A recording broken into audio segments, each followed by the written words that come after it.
Today is entitled Unpacking the Delivery of ADB Safeguard Policy Statement, or SPS. We only have an hour and a half for this panel discussion, so I will request our speakers to be very precise in their discussions and kindly look at me every now and then. If I give you the signal, this means you have 1 minute left, and please wrap up. So our panel discussion will have two parts. The first part will focus on the SPS, an overview, its upcoming review, the findings of the first and second evaluation of the Independent Evaluation Department, and a CSO perspective. After which, I will open the floor for questions. And after that, we can proceed to the second part of the panel discussion, which will focus on projects that are ADB funded that have exposed challenges or gaps in the policy. And after which, I will open the floor again to questions, but I will first allow our first three speakers to respond to the projects that were shared by the last four speakers.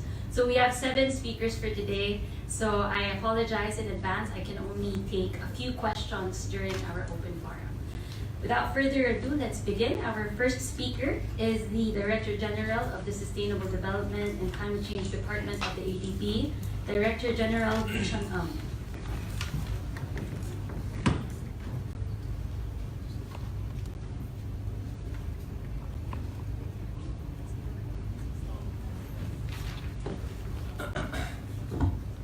Good morning, everybody.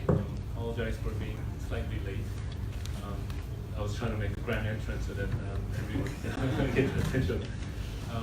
So the safeguard policy is one of the most important policies of the Asian Development Bank because we recognized a long time ago that just building any kind of infrastructure without looking after the environment and people is not viable. So we've come a long way through several rounds of different policies, and as you know, the last one, 2009, is the most recent one, which sets the principles of what we need to do in terms of safeguards.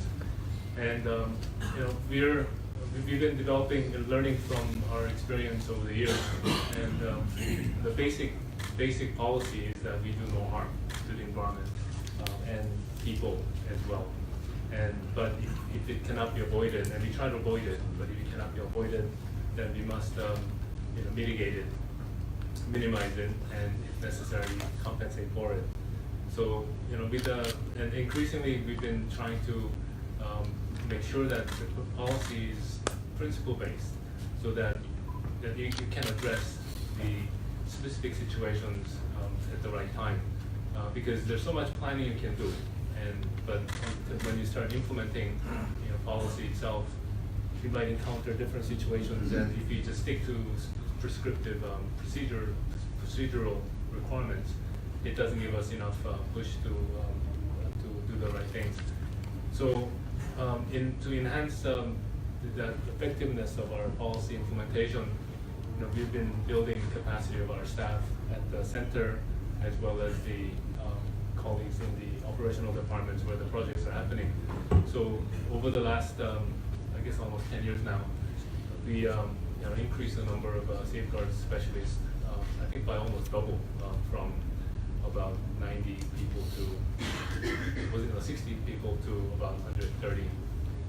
So we are adding the capacity, and we're also providing a lot of effort in terms of training at the working level. And also we have obviously the accountability mechanism to make sure that there's the compliance issue and also problem solving. And at the end of the day, in my own experience, people do care a lot about problem solving on the ground, irrespective of why problems happen, because problems will occur.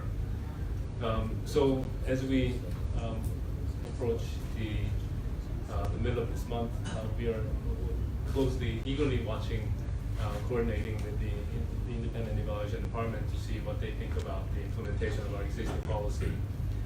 And then hopefully the results will come out early next year, and then we'll decide on what to do next in terms of review of the policy itself. So we have a lot of speakers, so I don't want to take too much time in the beginning for my part, and I'll respond to any specific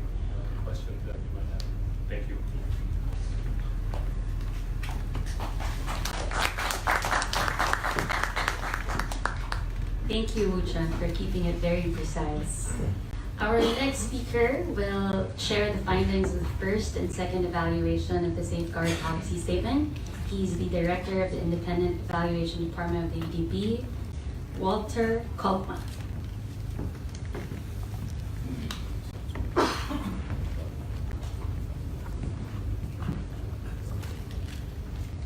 Thank you. Actually, I will focus on. Can you load the presentation? I will focus on the 2016 evaluation that we've done most recently.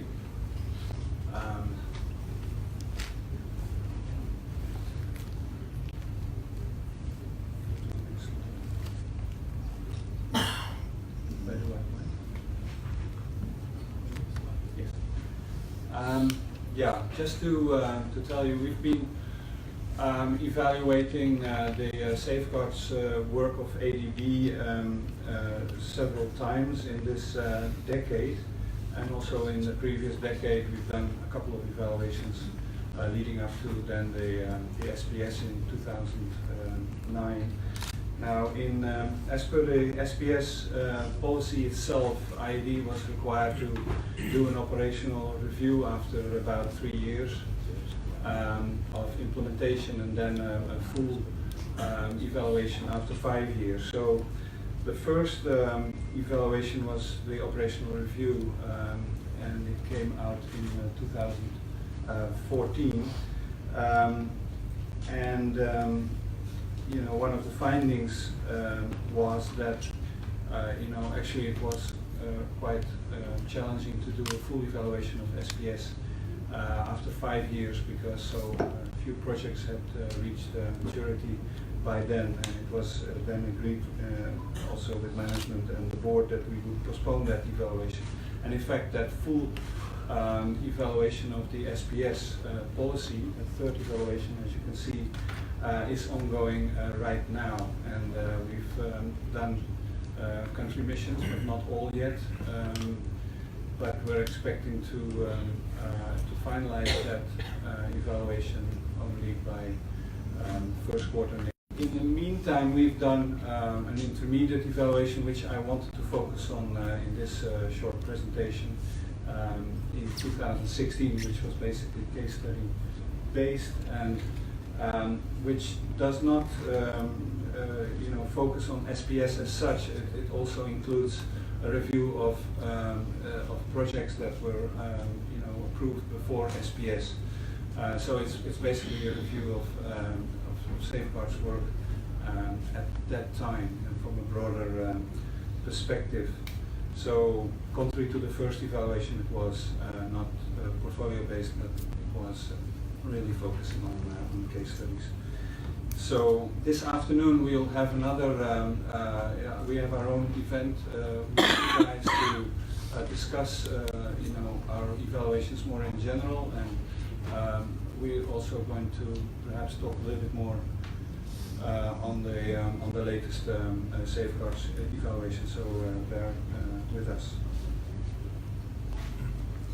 Now, the objectives of the 2016 evaluation you can read, basically about value addition, the quality of the work, also particularly in the Indonesia case, but only for the 3 country studies that we did, we looked at country safeguard systems, and we did a quite challenging but pioneering work on benefit cost analysis on a road in Sri Lanka.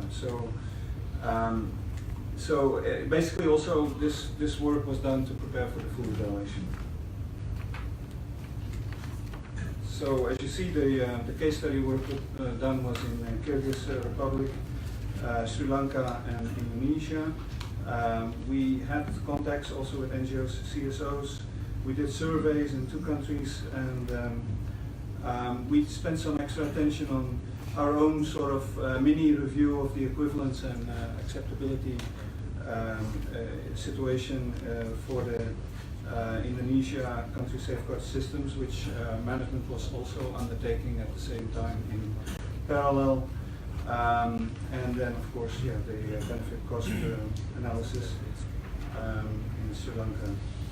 So, what were the findings? Well, on the environment side, we found that legal frameworks in the countries were actually quite close to ADB's SPS. There were some differences, but not to the extent where we found it in also with involuntary resettlement. The environmental concerns in the 12 case study projects that we looked at seriously were well identified in the project documentation. We did find in some cases the institutional readiness, which is a very difficult question, of course, was not as well assessed. And then, of course, going to the field, we saw some lapses in safeguard implementation in terms of technical option selection, indicators to monitor. We saw a tar spill, which was worrying, which, of course, contractors and ADB acted on later.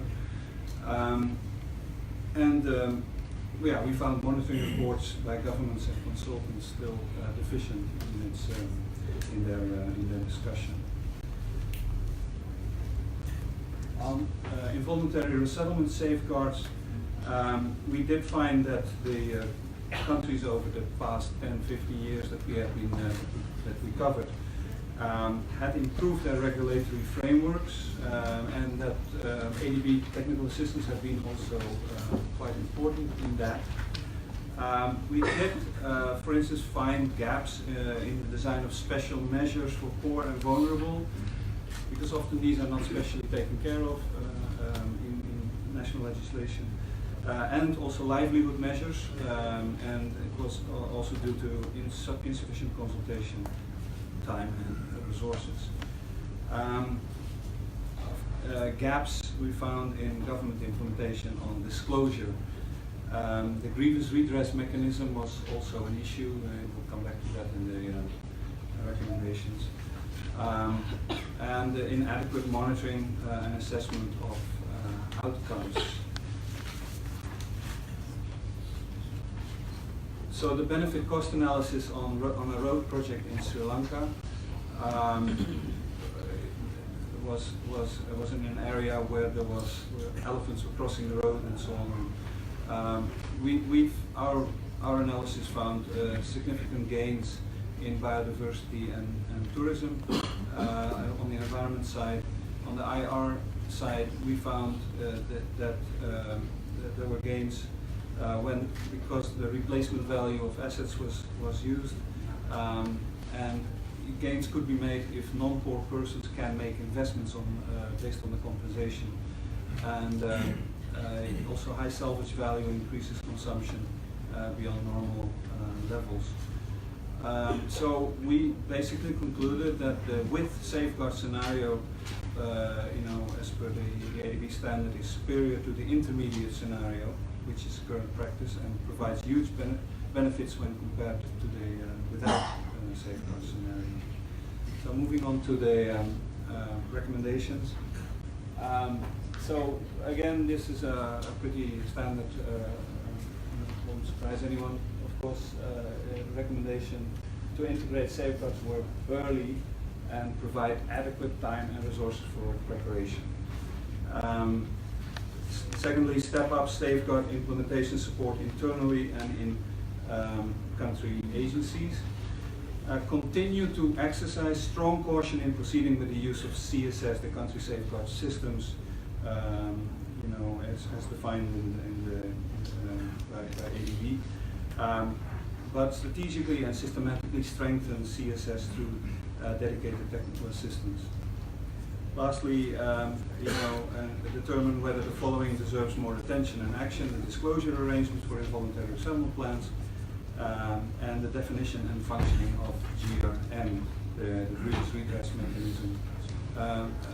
Management agreed with the recommendations, and also on the GRM recommendation, we're still looking at their work on grievance redress mechanisms. So I want to leave it at that for this for now. Thank you.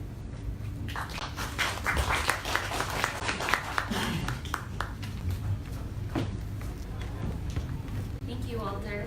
For our next speakers, you can stay seated while having your discussion. Our next speaker will provide a CSO perspective on the SPS and its upcoming review. She is the Advocacy Coordinator on AIIB of the NGO Forum on ADB, Annabel Perez.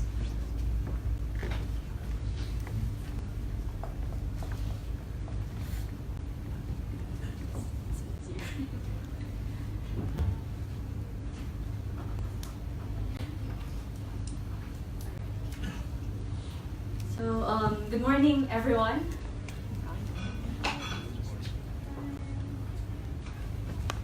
So, yeah. Let me start off with one of the statements of the Guard actually pointing out that over the next 15 years, we may be looking at up to 90 trillion US dollars global infrastructure investment, mostly in emerging and developing economies, that will see a massive increase in urbanization. And just think about the risk if this investment is done the wrong way. So for example, we've had several discussions during the annual meeting already. If it locks in carbon-intensive energy and transportation structures in these megacities, this could radically affect the quality of life on the planet for all of us. And I'll also add in terms of, we have heard this time and again, ADB's own estimates that developing Asia needs to invest up to 1.7 trillion US dollars per year in order to maintain growth, eradicate poverty, and respond to climate change.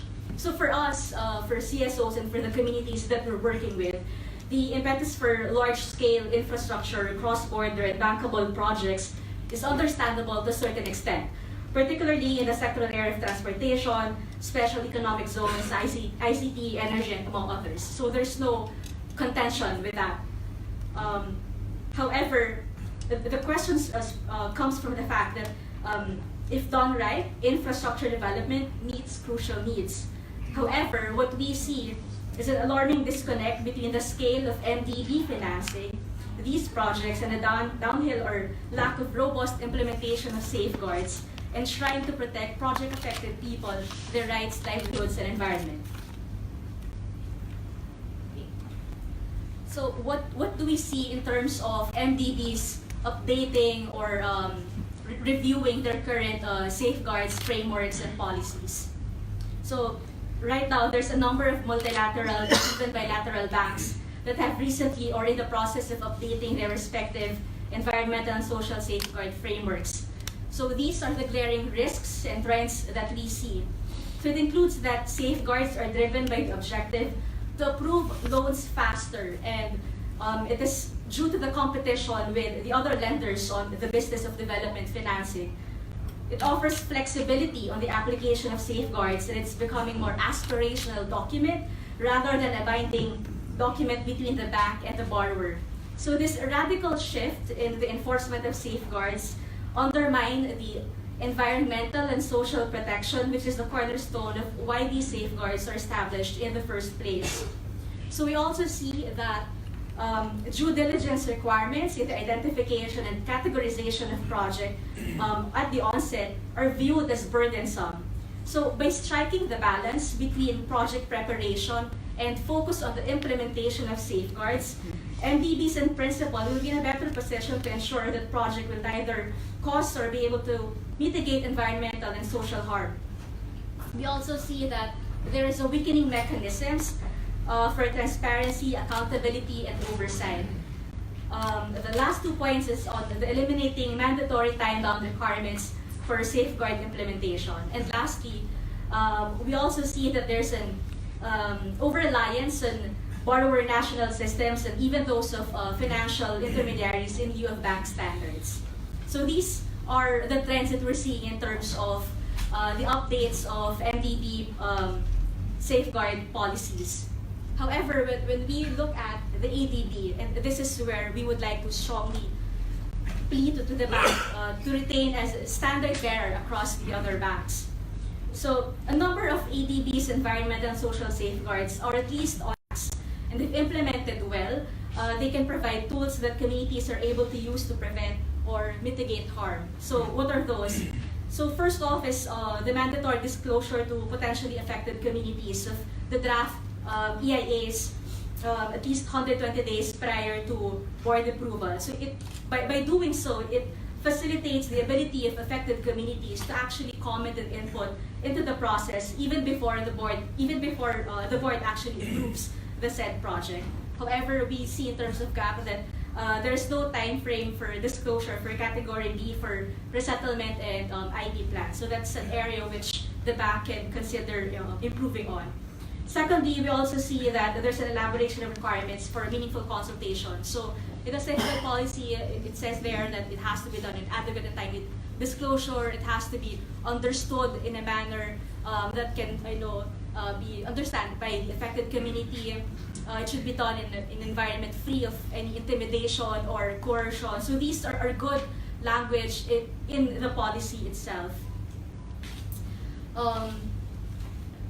So there's also a relatively improvement in terms of the gender language. So we see in the policy that there's the provision in terms of having gender inclusive grievance redress mechanism, requirements for gender considerations with regards to the project risk assessment, and requirement for involvement of women and gender in the consultation process.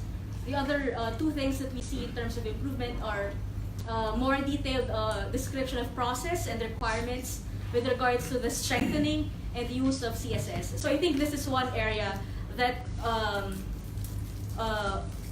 we would really like the bank to still focus on, strengthening the use of CSS first before actually adopting it. And then, of course, safeguard requirements for other financing modalities, including financial intermediaries. Now, however, even if those are in principle good in terms of the policy itself, what we see is the bank is facing a matter of crisis of implementation. ADB may argue the otherwise, but we see, and that's supported by IED's several evaluations in the past, there are gaps in terms of inadequate timely disclosure of information, pre-project approval, and even in the monitoring reports itself. The subject of complaints are mostly focusing on information, consultation, and participation. And then there's also lack of scrutiny over due diligence requirements for Category B projects. So in the past, there's been an increase of Category B projects, which the due diligence are now cascaded to the operations department, and there's this notion that if it's a Category B project, it's less stringent in terms of the requirements that's needed for such. So this kind of things the ADB should also look into. And in terms of gender, while gender action plans are incorporated into projects, we see that it's still not fully responsive to the project realities in the ground. There's a lot. It's not as customized to the project areas that needs to be dealt with. And then lastly, due to the several layers of financing for FIs, the institutional accountability over addressing environmental and social harm becomes increasingly complex. My colleague from BWI and from the union will elaborate further in terms of the labor issues that they have experienced when it comes to an FI project.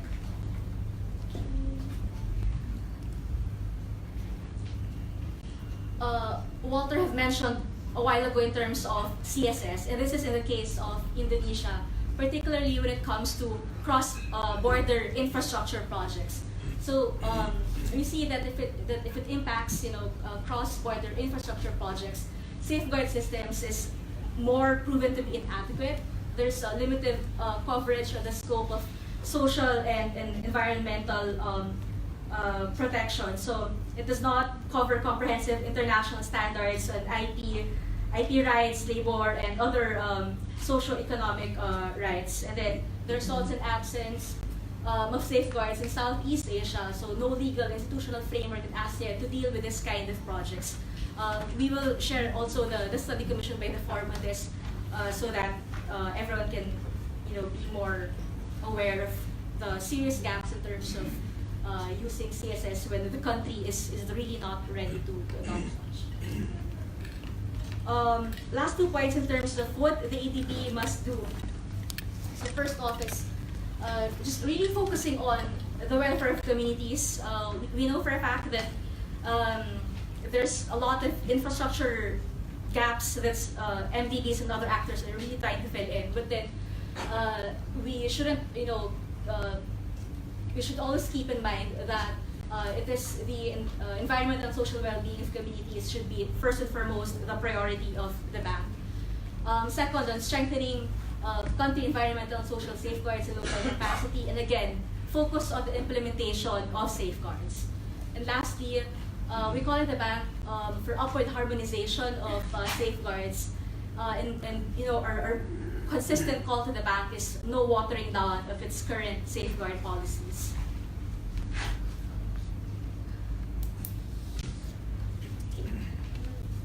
So I'd just like to add this with this quote: real development does not violate human rights. So there's no question of the need to fulfill these infrastructure gaps to increase accessibility for social service, provide employment opportunities, or to improve the quality of life, particularly for the poor. However, increased infrastructure investments should not be at the expense of destruction of the environment or project-affected communities left to further impoverishment. We call on the ADB to have the moral responsibility to ensure that safeguards are enforced and strengthened throughout all the phases of the project cycle. And my other colleagues will present more in detail in terms of our experience in addressing the harm in ADB-funded projects. Thank you.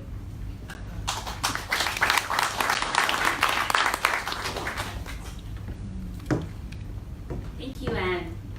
So we were provided an overview of the SPS, the ongoing evaluation by the IAD, and perspective from NGO Forum on the ADB. Now I will open the floor for questions. I can only take 3.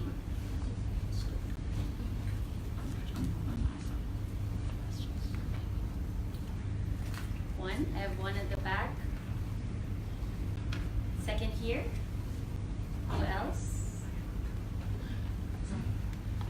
Okay. All right. Maybe we can start with. I have a question around financial intermediaries. Kindly introduce yourself and your Sorry. organization. I'm Siddharth, I'm from Oxfam, and my question is around financial intermediaries. Anne has already touched upon FI's role the issues around it. My question is with a specific example of the IFC, which has actually come out with commitments around financial intermediaries, around high-risk projects, including piloting disclosures, where they have equity investments, getting them to move away from coal and high-risk projects. So is that something the initiative wants? The independent review also talks about, valuation talks about adopting from the potential frameworks around FIs that they have.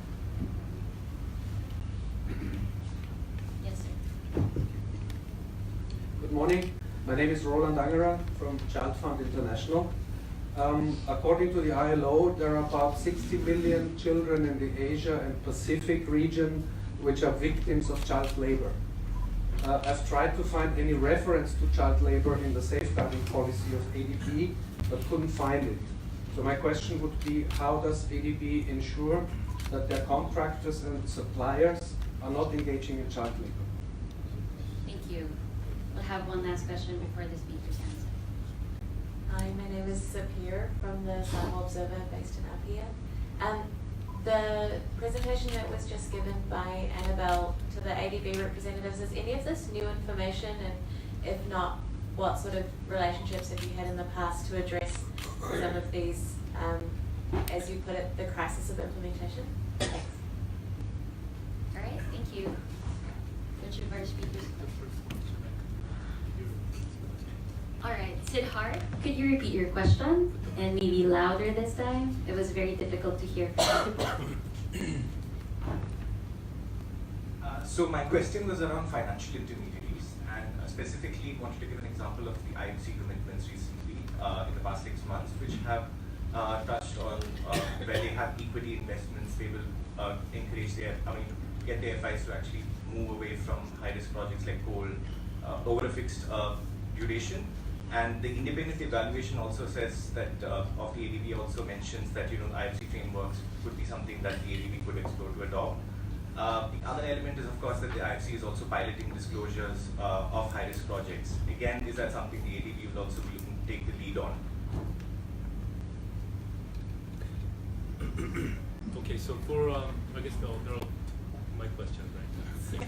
So on the financial intermediaries, it's it still has to abide by all of the safeguard requirements that ADB set out. So there's no separate process for that, and that's why we need to make sure that during the due diligence process, the system of the financial intermediary has the robust enough safeguards process and mechanisms to address all the requirements that we need. And just by design, I think on the non-sovereign financial intermediaries, there hasn't been any category A type of high risk sub projects that we've seen so far. And in the sovereign, there's like one or two. So in the cases when there's sort of relatively higher risk sub projects, our ADB staff actually gets involved in looking at the due diligence documents and the actual activities to make sure that nothing falls through from the safeguards perspective. On the ILO child labor, in the current safeguard statement, it may not talk about it, but it's actually covered under our social development, social protection policy, and also in our procurement contract documents, we include the core labor standards requirements for the contractors to follow to ensure that there's no child labor in our projects. Anything new from the presentation? I mean, I think we've been engaging with the civil society, and also we've been engaging with our IED and our own project teams. Look at these issues very carefully. And some of the weaknesses that you've highlighted are the same kind of weaknesses that we've noticed also in terms of consultation, disclosure, time of disclosure. And yesterday we had a panel on the grievance redress mechanism organized by Warren Evans.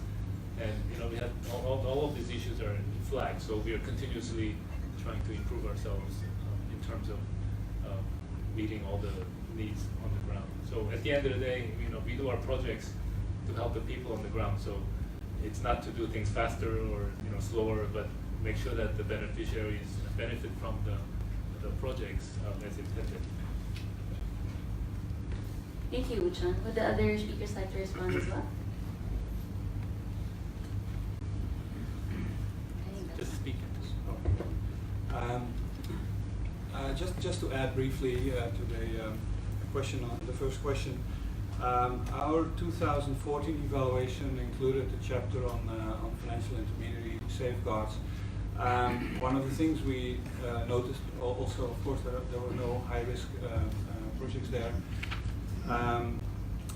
Of course, on the disclosure of the monitoring reports, they're basically not disclosed for confidentiality reasons, because it's often private sector, on the private sector side. But ADB, I think, needs to have a way to communicate that there are indeed no violations. What is the progress more generally, maybe at a higher level? On the issue of is there anything new, I would like to speak more on this issue of the cross-border safeguard gaps. It would be interesting to see if there are examples, and we would like to take them into account. More in general, of course, we also coordinate, or we also have a line of communication with NGOs. Our interest is in particular to hear cases from you that that we may need to take into account when doing our evaluation work. So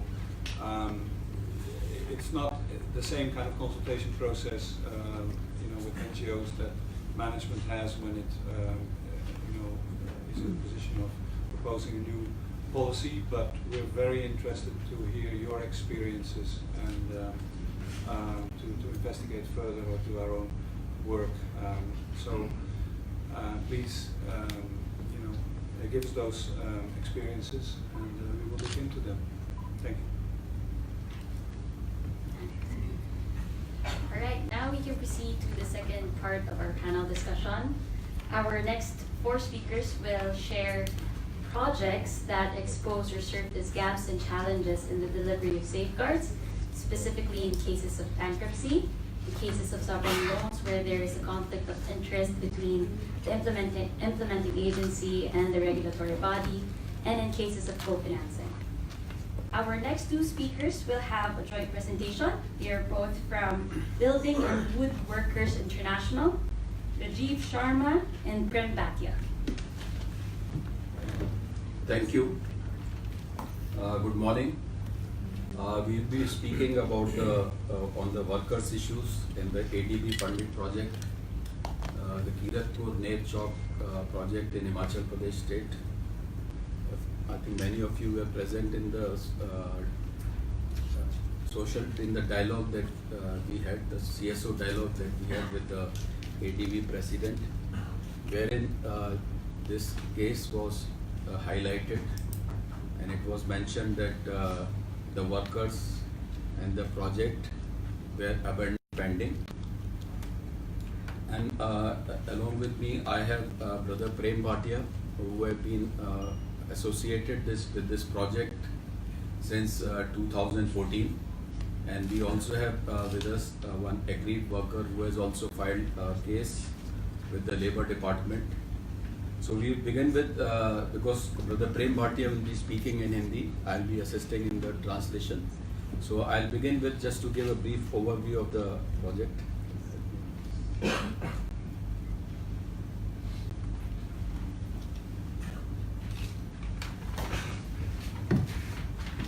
Just a snapshot of the project.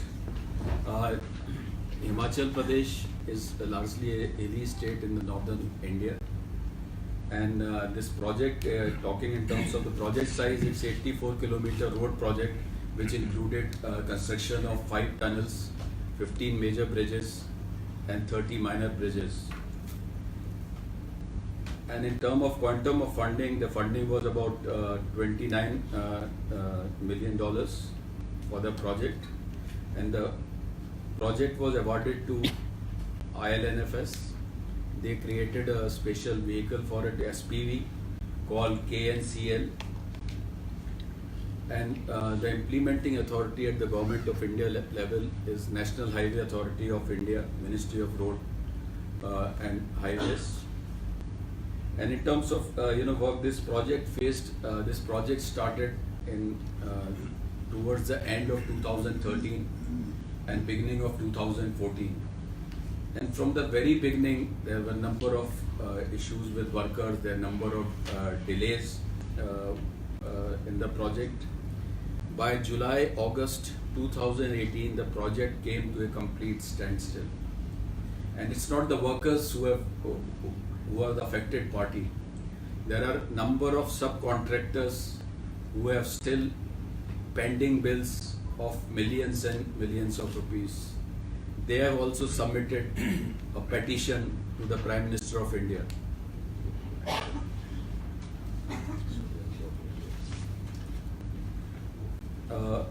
With regard to the worksite violation, quickly, because I know you are there, I don't have much time.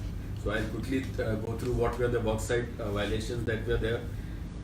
From the very beginning, I said there were a lot of violations, and worker faced number of problems. There have been no employment issues of no employment contracts or ID cards or appointment letters. Pay slips were not issued to the workers.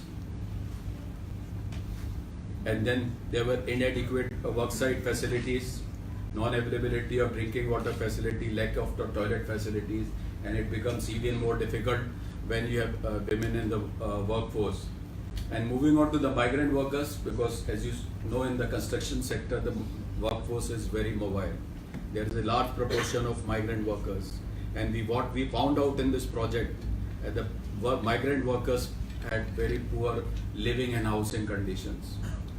And they did not have any social security coverage.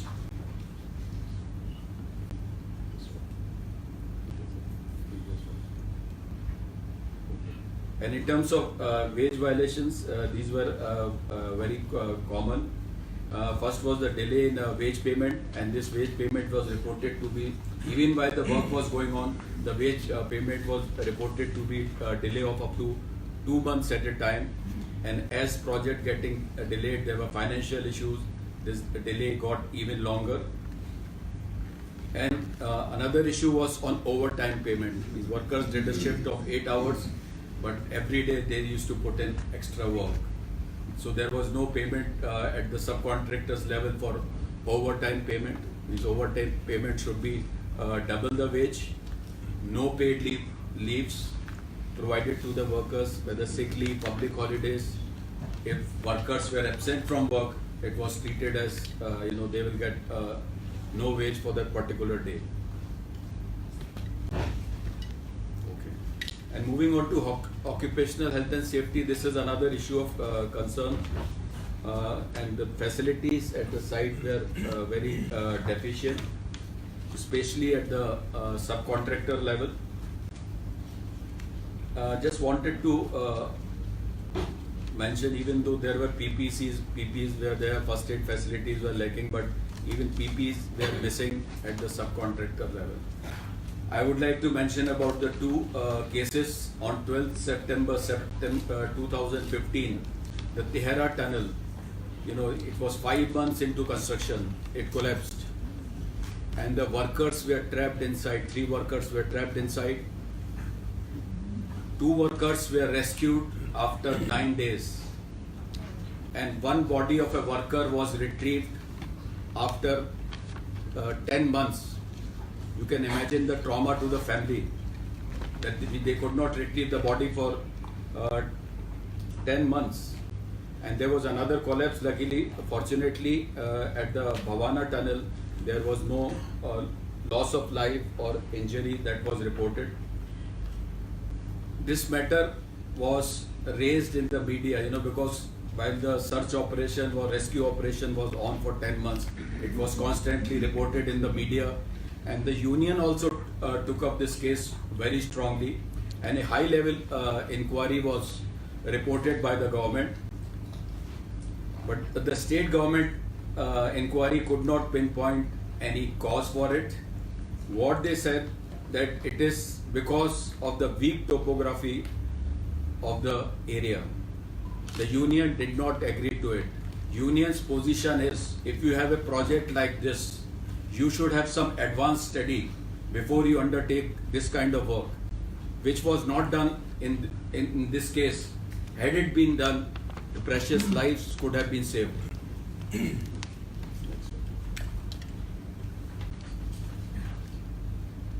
See, I'll not take much of your time, because it is just to give you a glimpse of the various labor laws at the central level and the national level that have been violated by the project.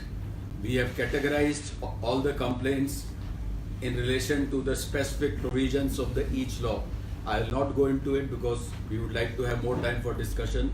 So it's just a glimpse of the various violations that has been done in this project. Just to capture what are the union interventions till date, the project, as I said, started in 2013, late 2013 and early 2014. We have the secretary who is here, the union, All Himachal PWD, IPH, Contractual Workers Union. They have been outreaching and organizing the workers at this site since 2014. And in construction site, if it's a big construction site, there is no fixed workforce. The workforce could fluctuate. There was a point of time where there were 1,500 workers. I'll just try to finish. And then when the work had stopped, there were about 800 workers, and 70% of them were union members. And union had conducted number of worksite level meetings. They did regular interaction with workers, contractors, subcontractors. They even submitted a charter of demands to the National Highway Authority of India, which was submitted on 22nd February. It was resubmitted on 2nd of August 2018. And they have been raising this because the union has a good tie up with the media, so their issues get regularly reported in the media. And as a global union federation, when the union failed to resolve the issues locally, the BWI helped organize meetings and exchange of information with the ADB headquarters, India Resident Mission in partnership with the NGO Forum on ADB. There was also a dialogue with the ADB in August 2018, again in October 2018, and there was a formal representation to the ADB Resident Mission in India earlier this year. However, the letter has been acknowledged, the complaint has been acknowledged, but there has been no remedial action that is forthcoming. Quick glimpse of the cases. There are 3 groups of cases where we have 67 workers, 15 workers and 200 workers. And we have compiled each of these cases because we want this case lead to a resolution. So we have collected all the evidence, and based on the evidence that we have, the claim that are pending with the company is about 12.6 million rupees, which is approximately about 180,000 US dollar. Maybe it's not a big amount for many, maybe it's not a big amount for the ADB, for the workers and their families, this is a big amount. And moving on to ADB's response, till ADB has been open and willing to dialogue on the information and concern shared by the BWI and its affiliated union. There was a joint mission planned to India office in Himachal Pradesh in November 2018. However, government approval for mission was not granted, that's why this mission could not take place. Even though ADB has confirmed to discuss and exchange any information and update, however, no mechanism on remedial action has been outlined. I know you have pointed out, this is my last slide, I'll finish. With regard to the safety policy concerns, we would like to know, as we said in our dialogue with the ADB president, what we would like to know what policy of safeguard these workers have, who have nowhere to go when a project is abandoned by the contractor, when project abandons the workers midway in the project. And we feel there is a need for a specific policy or section on financial safeguards to ensure proper payments. Something like, we don't know, this has to be discussed, like emergency fund or special fund should be there. And lastly, we would like to mention at the site, the GRC was not there. The ground level grievance committee was not there at this project, even despite the fact union was organizing majority 70% of the workers. Okay, this is just a press glimpse of the project, because it was constantly reported. It reached everyone, but it seems it did not reach the ADB. Thank you.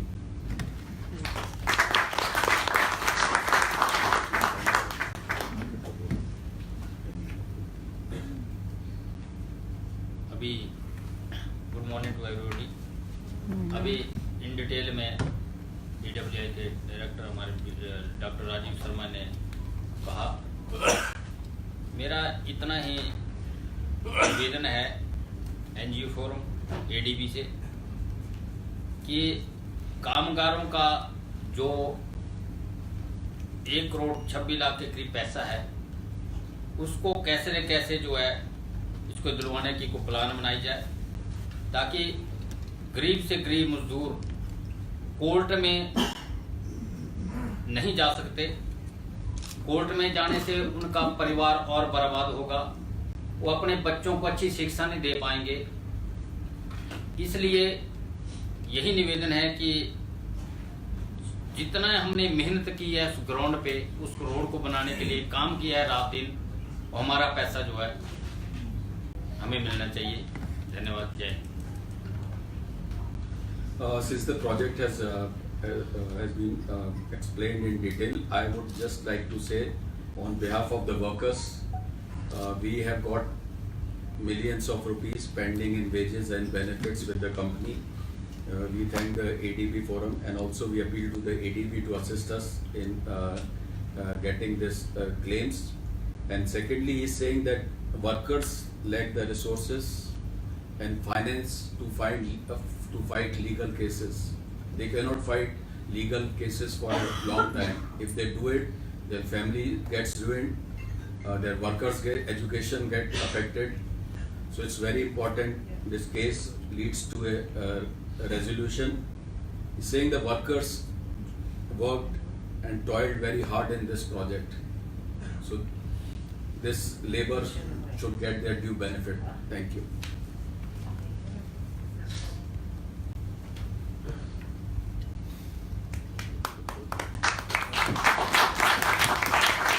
Thank you, Rajiv and Prem. I apologize for being very strict about the time limit.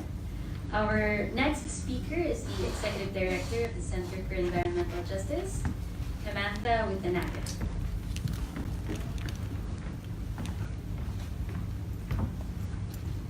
Bula, good morning.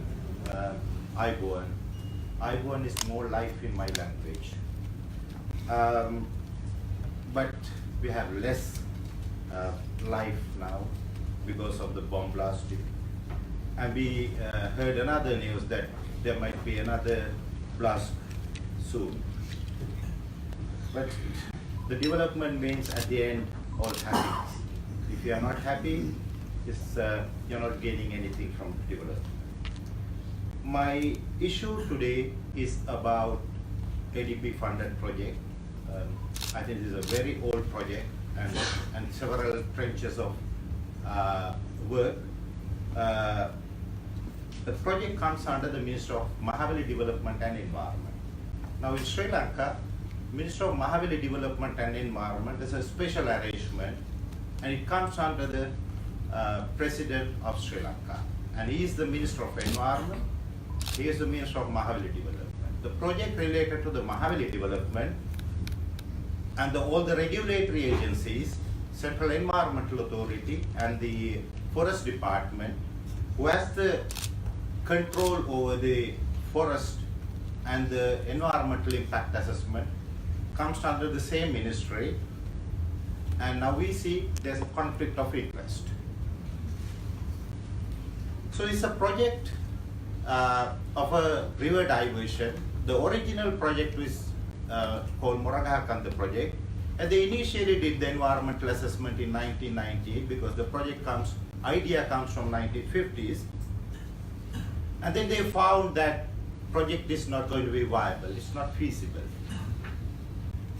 So then under the new regimes, few years back, 10 years back, so they started the project, and then they found there's no enough water.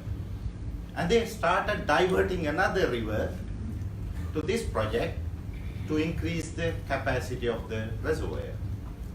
Still they found that there's no adequate water. Now they are planning to bring another water from another big river, another big reservoir. As a third project is going to happen. Now during this work, there's a ADB funded part, and which is going to be a tunnel construction to bring this water to the dry zone of Sri Lanka. And in this particular project, I think altogether more than 6,000 hectares of forest have been destroyed. In Sri Lanka, in this small country, we have more than 800,000 hectares of forest being annually destroyed for various construction, mostly the infrastructure for irrigation. And the second is like the commercial plantations, like the sugar cane and other. So in this particular project, we have a lot of forest destruction. But at the same time, this particular project was supposed to have a access road, which is only 1.7 kilometer as identified under the project. Now this particular company, it's a Chinese company, they got the subcontract, and when they constructed, and they found that the particular location they are trying to cross the river is a wetland area, and without getting anybody's approval, they just constructed another 1 kilometer road inside this national conservation area, and then they put some rubbles to the river and cross to the other side to go to the tunnel mouth. Now that's one of the problem, but there are many other number of other issues as well. Now this particular issue, when it comes to the safeguard policy, there are few areas that is relevant. Under the natural habitats, I think item 26, in areas of natural habitat, the project will not significantly convert or degrade such habitats unless the following conditions are met. So there are few conditions. Number 27 says mitigation measures will be designed to achieve at least no net loss of biodiversity. Again, under the critical habitats, it says item 28, no project activity will be implemented in areas of critical habitat unless the following requirements are met. So there are so many provisions to cover this project stopping that negative impacts are happening.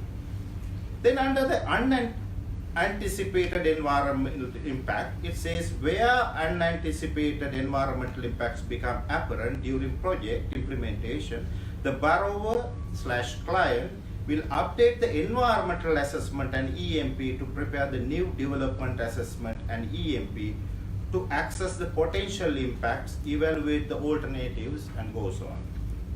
Now this particular project, they haven't done any of these things, and they've done the violation, and we already communicated this to the Asian Development Bank. Of course, the Asian Development Bank, the project officer visited the site, and he identified the problem, and now it has been given to the IUCN to come up with a plan to mitigate or resolve this issue. But I heard that the Secretary to the Minister of Environment has visited this place and asked the company to plant 300 trees to compensate what the damage they have done. Is this correct? Now, the Central Environmental Authority and the Forest Department has not been involved to date to resolve the issue in an effective manner, probably, because it comes under the same ministry. I see there's other than the impacts, negative impacts, there are conflict of interest issue. I think the project implementing agency should not be the project, the authority, to implement the National Environmental Act and the Fauna and Flora Protection, the Forest Ordinance in this particular case. So I was checking whether we can make a complaint to the Asian Development Bank, to the compliance review panel, and so far my understanding is it's negative, because it's a decision taken some time back, but I still want to try whether this conflict of interest issue is something that ADB can handle even at this stage. So I still have this in mind. Now the issues related, now this is not about the problems of the safeguard policy itself. I think we spent almost like 5 years with Mr. Nassim Ahmed and Mr. Buchom and all. We had all those of arguments, and we have brought various new ideas to the new safeguard policy. I think we have a very good policy. Unless we have new areas, I don't see that there's a problem with the safeguard policy. But when you go to the implementation, we see there are problems. Now, one of the problems is these are some complicated projects. It's not only one component. You don't see only the road is there. Is a dam is there, and the inundation is there, forest destruction is there, tunnels are there. Then at the other end, there's an irrigation area, and all these complex issues. So it's very hard for somebody to keep that everything on track. But there are safeguard officers in the every project. I think even we have a lot of ADB funded I-road projects, so there are safeguard officers working there. One of the issues is now we don't have access to this road. One of our friends just went there with some of the officers, and he got the photos. Otherwise, nobody will know that this kind of damage is happening inside this conservation forest area, because this Chinese contractor don't allow anybody to enter the project site. Now, how do we know that there's something is happening? unless the safeguard policy, safeguard staff get into this intervention and stop this kind of thing, a third party cannot go and do this. So that's one of the projects. The second issue is about the contractor. The contractor doesn't have, he doesn't know the language. Simply because this is a Chinese contractor. I don't know whether he has the Chinese language safeguard policy. I don't know whether he has the conditional approval given by the Central Environmental Authority or any other approval given by the Asian Development Bank. This barrier is one of the major issues. And some contractors are not trained to follow the safeguard policies.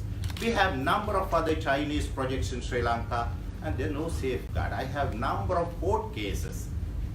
I have a court case against the Colombo port city, and they don't know actually. There are 4 EIAs done for one single project in Colombo. It's the same project, but they have compartmentalized this project. So these are the legal cases. But anyway, there are some countries, they are very hardworking. They want to finish in time, but they don't want to look at all these safeguard policies. That's what I heard from the Central Environmental Authority colleagues. And my question is, where are those safeguard policies? And Mr. Buchom mentioned that at least there are 120 safeguard officers for the Asian Development Bank. I'm sure there are safeguard policies. Unfortunately, when we do the EIA training, it's very hard to get somebody to come and talk to the government officers, because we organize, my organization, Center for Environmental Justice, organize the EIA trainings. Government don't have any EIA training in Sri Lanka, unfortunately. We used to have 26 EIAs, they're not working anymore. We have problems. And then the conflict of interest issue, I still want to see. And also, I never had access to the ADB. I used to have the briefing meetings at the ADB resident mission in this kind of, and the country planning process, but I haven't been to the resident mission for many, many years. Recently, we done a gap analysis. I invited 120 people from all the governments, not only me, it's not only my organization, but we got together UNDP, IUCN, Center for Environmental Justice, and the Central Environmental Authority officers. We had a gap analysis. And the very first thing came, no feasibility studies done, no even the pre-feasibility studies done. When a project comes, they give the terms of reference, and then they go start collecting information for the EIA, and at the same time, parallelly, they do the feasibility study. This is different when a third party like the ADB or the World Bank comes, because they have a different process, or no. But if it is a local private company comes, that's the way they go forward. So I think this is one of the problem, and we have number of other gap analysis, and we put them together, and we made a publication recently. I think why I am saying this thing, I just see that the IED is making the evaluation. I think Sri Lanka is still going to be a very good case study. We have a lot of learning from Sri Lankan EIA process, and I still say even in the 2016, even in the safeguard policy review in 2009, we said we are not ready for country systems. We have a good system. Probably if you look at on paper, we are almost equal. But when you go to the implementation, you have so much of problems. If you want to go for country systems, and you have to spend a lot of money in Sri Lanka to educate the people, to keep these agencies, people, the expertise up to date, and bring all the other expertise into the body, not third party, not university academics come and they write the EIA this side, they write the EIA to the other side, and sometimes when they come to the same people come to the technical committee, there are a lot of conflict of interest. So I think we still have to think whether country system is a good idea. I think every country we have that sort of problem. So I think that's what I want to say. Thank you so much.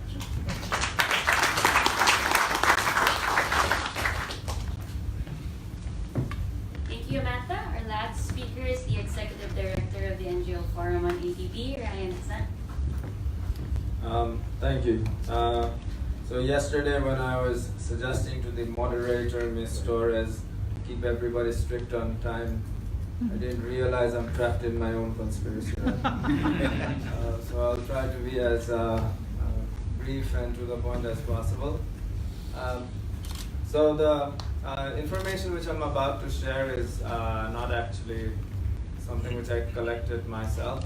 I'm actually not even supposed to speak in this panel. Unfortunately, due to travel issues, our colleague from Bangladesh, Hassan Mehdi from Clean Khulna, could not arrive to Fiji. So I'm speaking on his behalf on some of the projects which, one specific project that they're monitoring. The other project that I want to raise is on behalf of Inbolag, which is a women's lawyers group in Nepal, which is closely monitoring a hydropower project there. So I'll try to keep the conversation around those two projects and bring in the human factor a little bit on what it actually means to people on the ground who live near these project sites and what they actually go through. So first look at the Nepal Tanahu hydropower project, and this information is readily available in the ADB website, but it's for the sake of the audience, a quick glance. There are three main components to this project. It will be a medium-sized hydropower plant of around 140 megawatts with significant water storage, so reservoir facilities associated with transmission lines.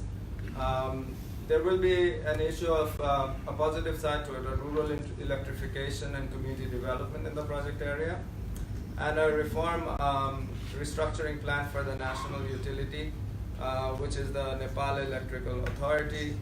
The project site is beside the Seti River in the Tanahu district, about 150 kilometers west of Kathmandu. In terms of safeguards categorization, it is a large-scale hydro, so it's category A on environment, and involuntary settlement is also category A. And because the Tanahu people, a large part of them are indigenous, it's category A on indigenous peoples as well, so it ticks off all the high-risk boxes. And you'll find the rest of the financial information there, but I just want to move on and bring you to my new friend, Dil Bahadurji.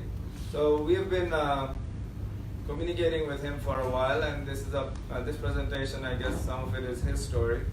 So he's a resident of that area, of the rising rural municipality. He's an indigenous person. He lives with a family of 16 members. He's a grandfather. They live in a joint family. He has 2 daughters and 2 sons, and their kids, and everybody lives together. Dil Bahadurji's main source of income is agriculture and cattle farming.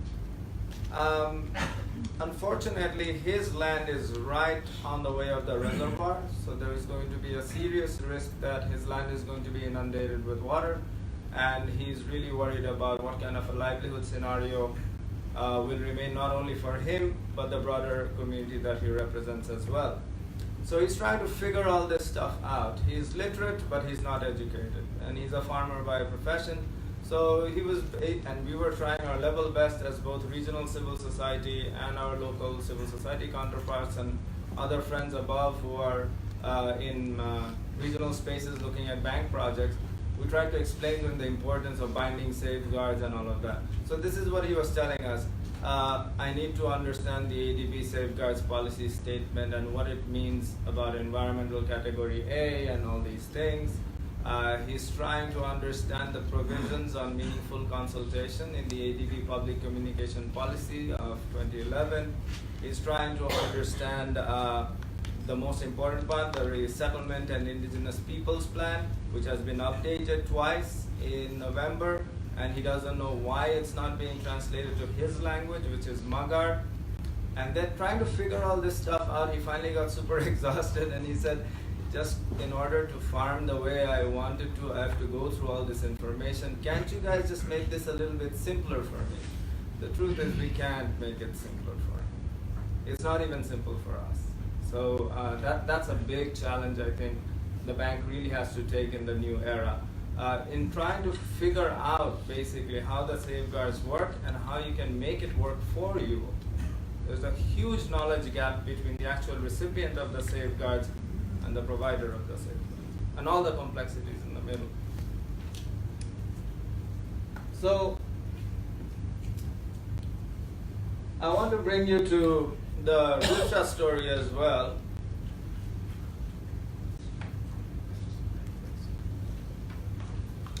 And in the Rupsha 800 megawatt combined power plant, we looked at a series of issues where I think it was co-financed with the Islamic Development Bank. Environmental category A, resettlement B, indigenous impacts are limited.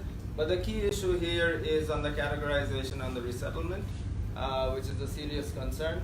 The other issue about the Rupsha power plant is it's dangerously close to the Sundarban mangrove forest.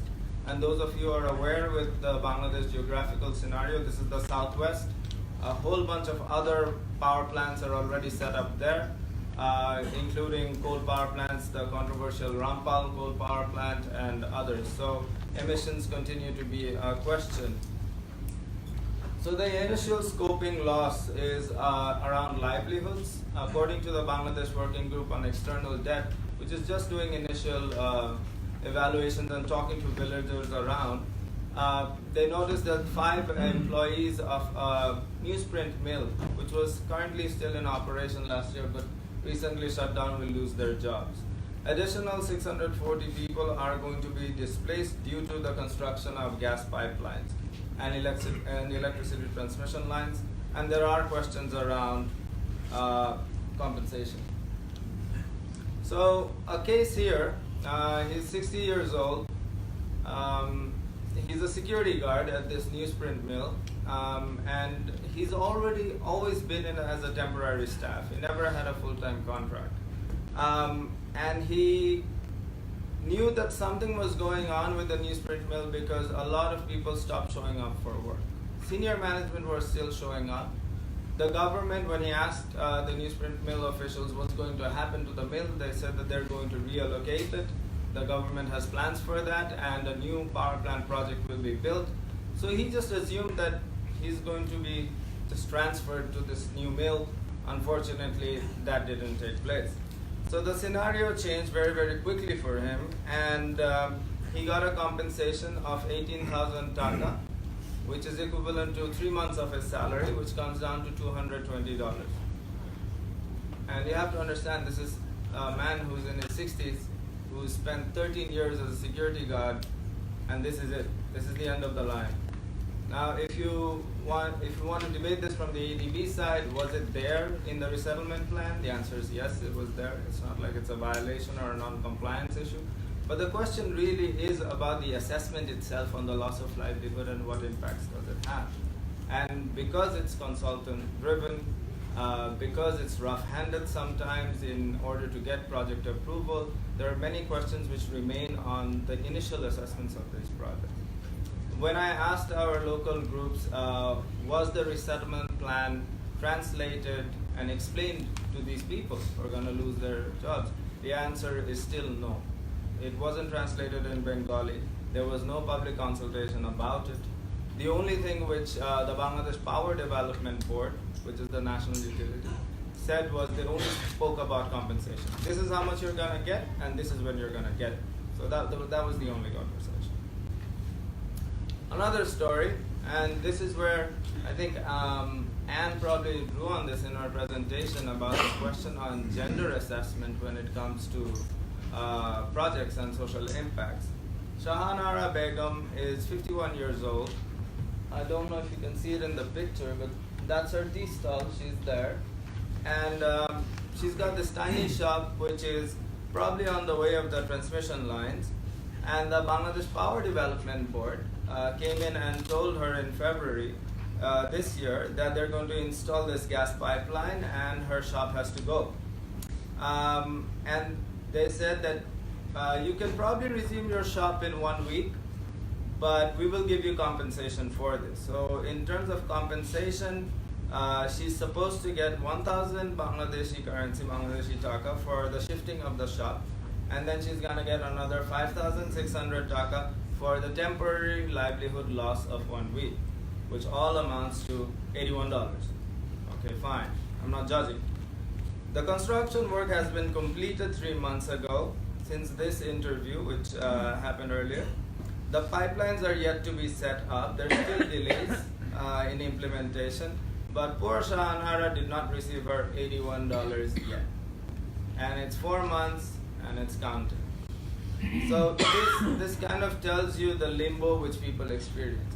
Now, I spent a lot of time in my previous work earlier in my career in that region, and I can honestly tell you when people lose their livelihoods in Khulna, Joshua, Satkhira area, there is hardly much to do after the age of 40.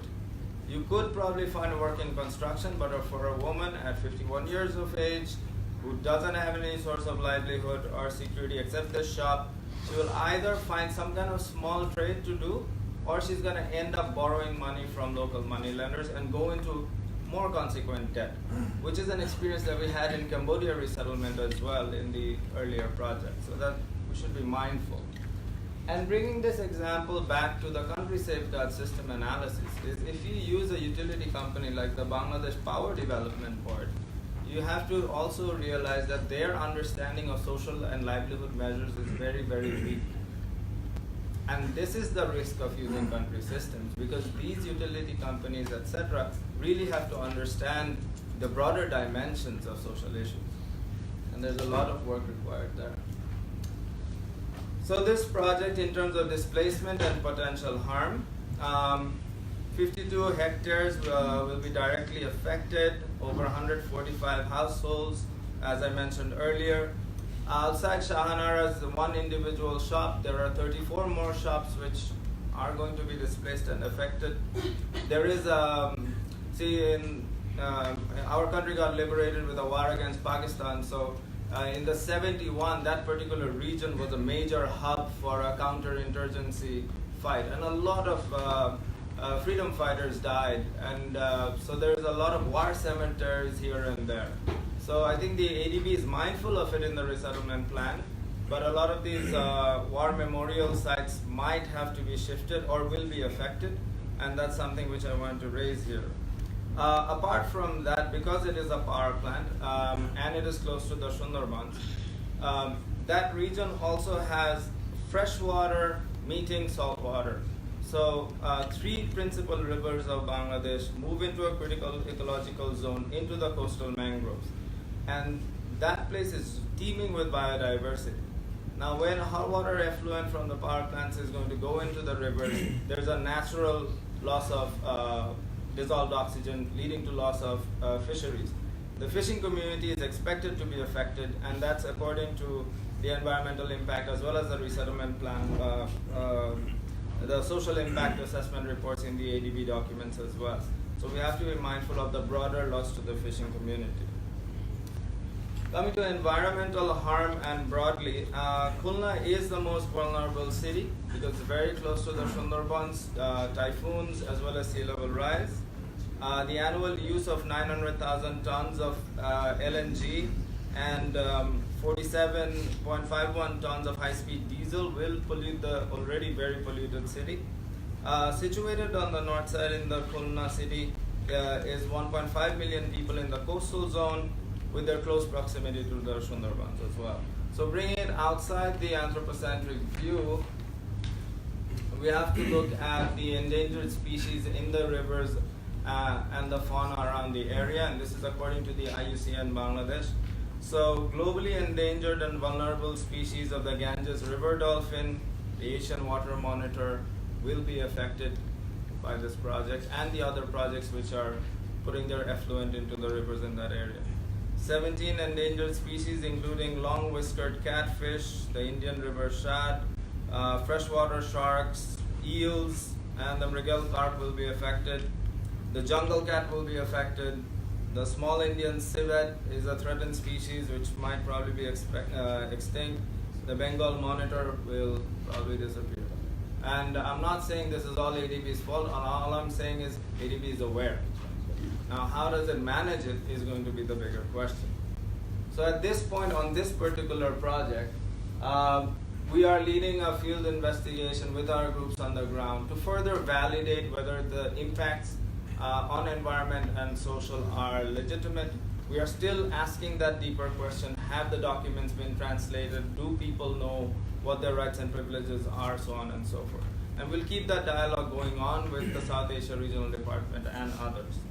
Now, I want to bring you guys back to the Tanahu project because it's important to bring things back to headquarters a little bit and the engagement on the ground. So, as I told you earlier, Til Bahadur Ji is very, very concerned on that hydropower project in Nepal, and he set up a People's Collective Rights Protection Committee of 22 families who, along with him, live on that project site.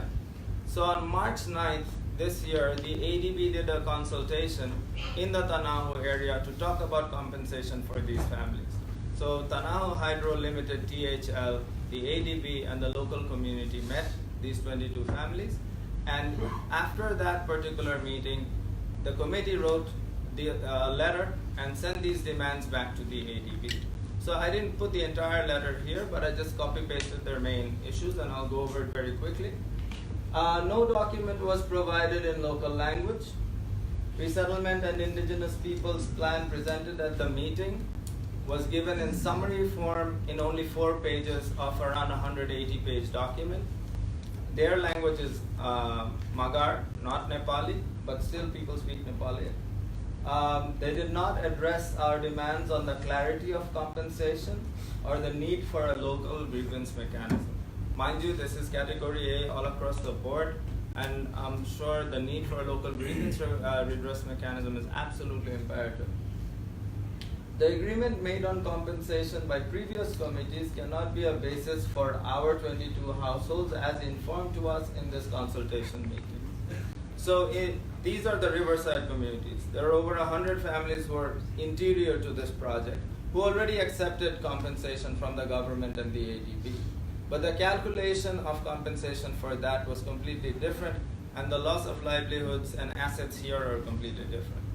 In the consultation, the THL and the ADB were basically trying to push up the same amount of compensation which was there in the inlands to the riverside community, and these 22 families are saying, why are we going to accept that? All right. So we contest this agreement because our community representatives should be included in the determination of the compensation based on ADB operational policies. There was no mention for kind compensation. That means they don't want to really talk money here. They want to talk about land for land, household for household. And this is where the status quo kind of lies in the debate right now. The full RIPP should be translated in Magar language. I do believe this has happened, that the Resettlement and Indigenous Peoples Plan has been translated so that the people can make a confirmed decision. But there has been, throughout the last 1 year, a pressure on the community to find a translator. I don't know if they're capable of doing that. And the burden of translation should be with the bank and the government, not with the local people. So for these reasons, they have said that we do not give our consent to further the household survey process until their collective bargains and upper demands on information are met. At this point, on behalf of Involag and the local people's community and Til Bahadur Ji, who's the main signatory, I've had conversations with OSPF.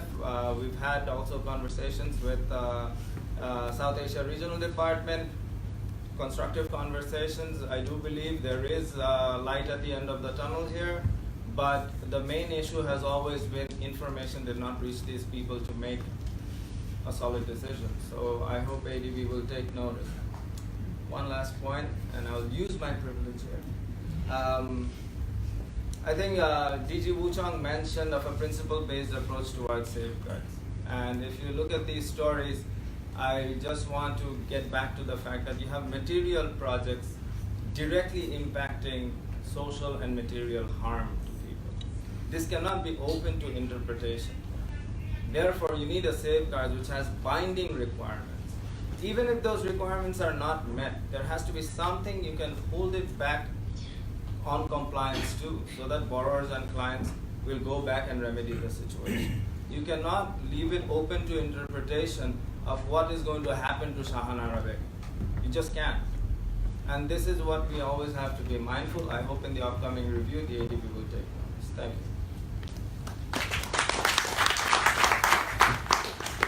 Thank you, Ryan. It is already 12 noon, so we cannot no longer take questions from the floor. I apologize for that. But I would like to end here.